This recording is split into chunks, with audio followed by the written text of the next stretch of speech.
Your Majesty, Melania and I are deeply grateful to you and Queen Camilla for your extraordinary graciousness. And to William and Kate, thank you so much. It's been so great being with you today. Thank you very much. Appreciate it.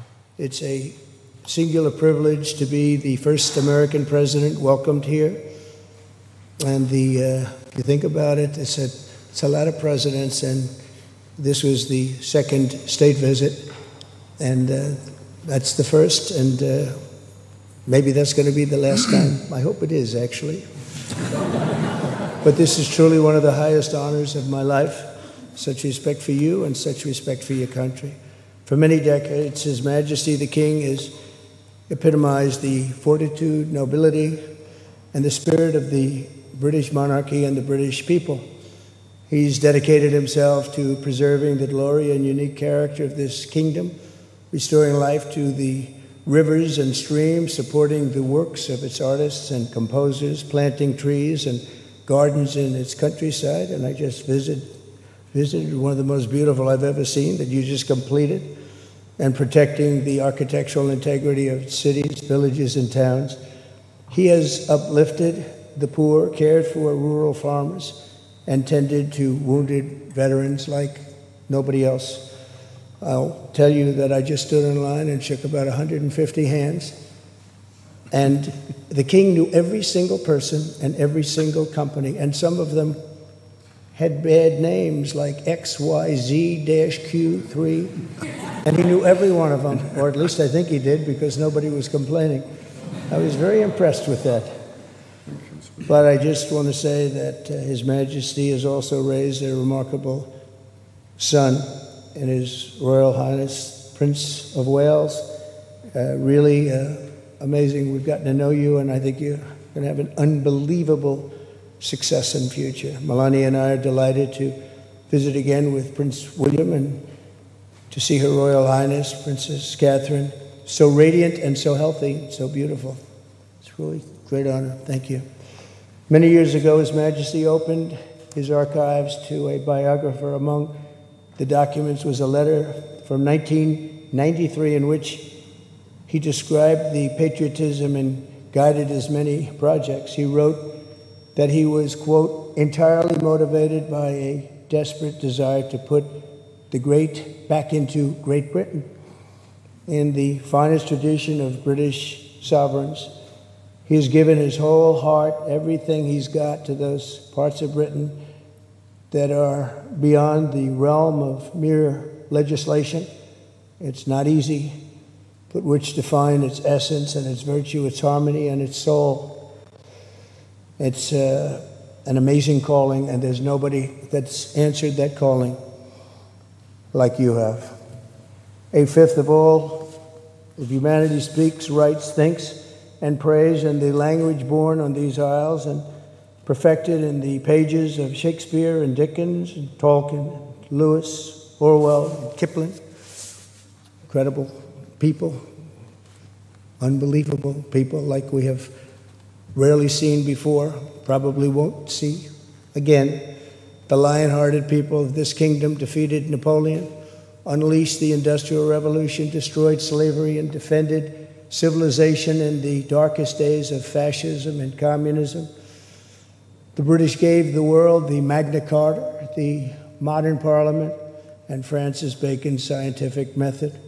They gave us the works of Locke, Hobbes, Smith, and Burke, Newton, and Blackstone. The legal, intellectual, cultural, and political traditions of this kingdom have been among the highest achievements of mankind. There's really never been anything like it. The British Empire laid the foundations of law, liberty, free speech, and individual rights virtually everywhere the Union Jack has ever flown, including a place called America. You know that place very well, don't you? His Majesty spoke eloquently about the bond which inspired Sir Winston Churchill, and the bust is in the Oval Office right now, the beautiful bust of Winston Churchill, to coin the phrase special relationship. But seen from American eyes, the word special does not begin to do it justice. We're joined by history and fate, and by love and language, and by transcendent ties of culture, tradition, ancestry, and destiny. We're like two notes in one chord, or two verses of the same poem, each beautiful on its own, but really meant to be played together. The bond of kinship and identity between America and the United Kingdom is priceless and eternal. It's irreplaceable and unbreakable, and we are, as a country, as you know, doing unbelievably well. We had a very sick country 1 year ago, and today, I believe we're the hottest country anywhere in the world. In fact, nobody's even questioning it, but we owe so much of that to you and the footing that you gave us when we started. Together, we've done more good for humanity than any two countries in all of history.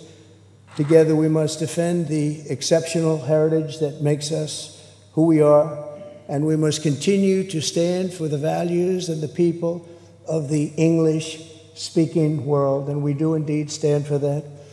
On behalf of all Americans, I offer a toast to one of the great friendships, to two great countries, and to His Majesty, King Charles III, a very, very special man, and also a very, very special queen. Thank you very much.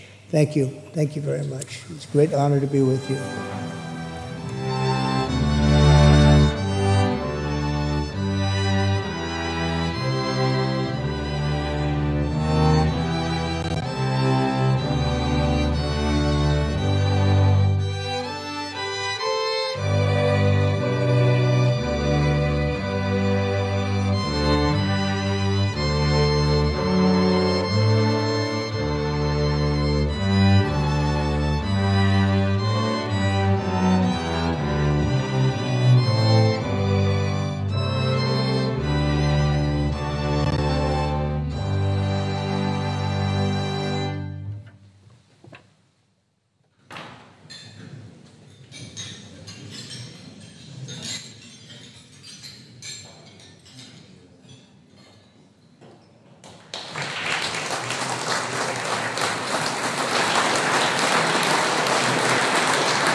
अमरीकी सदर Donald Trump का दौरा बरतानिया, बरतानवी बादशाह Charles स्वयं की जानिब से अमरीकी सदर ट्रंप के एजाज़ में इशाइया।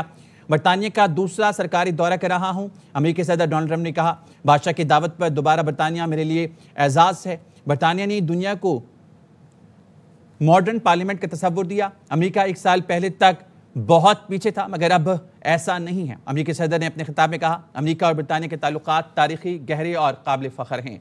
अमरीकी सदर डोनाल्ड ट्रंप का दौरा बरतानिया, बरतानवी बादशाह चार्ल्स स्वयं की जानिब से अमरीकी सदर ट्रंप के एजाज़ में इशाइया। बरतानिया का दूसरा सरकारी दौरा कर रहा हूँ। बादशाह की दावत पर दौरा बरतानिया मेरे लिए एजाज़ है। बरतानिया ने दुनिया को मैग्ना कार्टा की सूरत में मॉडर्न पार्लियामेंट का तस्वुर दिया। अमरीका एक साल पहले तक बहुत पीछे था, मगर अब ऐसा नहीं है। अमरीका और बरतानिया के ताल्लुकात तारीखी, गहरे और काबिल फ़ख्र हैं।